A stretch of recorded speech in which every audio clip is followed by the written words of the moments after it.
కొత్త bar policy కూడా తీసుకొచ్చాం. బార్ పాలసీని కూడా ఎక్కడ ఇటువంటి ఇది లేకుండా ట్రాన్స్పరెంట్ గా చేసాం. దానివల్ల ఏదైతే మనం అప్లికేషన్ ఫీజే దగ్గర 1900 కోట్ల రూపాయలు అప్లికేషన్ ఫీజు వచ్చింది. అట్లాగే అన్ని బ్రాండ్స్ కూడా అవైలబిలిటీలో తీసుకొచ్చాం. 46 ఐఎంఎఫ్ఎల్ బ్రాండ్లు, బీర్ బ్రాండ్లు కూడా కొత్త 4 కొత్త బీర్ బ్రాండ్స్ తీసుకొచ్చాం. అంతకుముందు ఈ ఎంఆర్పి పక్క రాష్ట్రాలకి మనకి వేరియేషన్ ఉండటం వల్ల విపరీతంగా పక్క రాష్ట్రాల నుంచి మనకు రావడం, మన వాళ్ళు అటు వెళ్ళడం, ఇలా మన రెవెన్యూ చాలా మనం లాస్ అయ్యేవాళ్ళం. ఇవాళ అవన్నీ కూడా కరెక్ట్ చేసాం.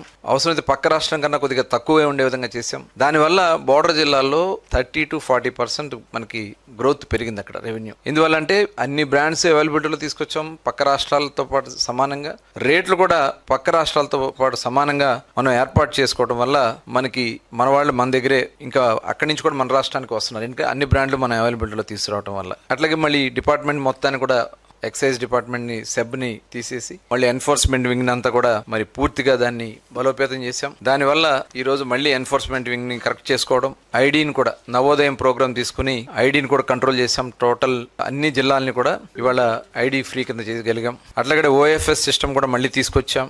ఆటోమేటెడ్ గా వాళ్ళు ఆన్లైన్లోనే ఇంటెంట్ పెట్టుకునే విధంగా తీసుకురావడం వల్ల వాళ్ళకి కావాల్సిన బ్రాండ్ వాళ్ళు ఏర్పాటు చేసుకున్నారు. గతంలో అయితే మాన్యువల్ పెట్టడం వల్ల వాళ్ళు చెప్పిన వాళ్ళు తీసుకోవాల్సిన పరిస్థితి వచ్చేది. అవన్నీ కూడా ఇవాళ పూర్తిగా చేయగలుగుతున్నాం.